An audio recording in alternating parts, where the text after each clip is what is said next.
दुईजना चाहिँ ढिँडो खाँदैछौँ है सुपसँग।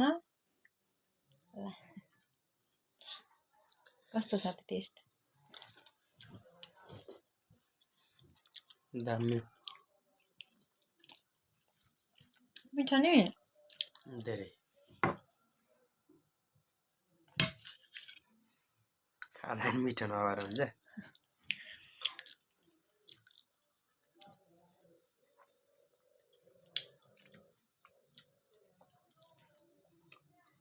मलाई सुप हुने यति मिठो सबै चिज फेरि।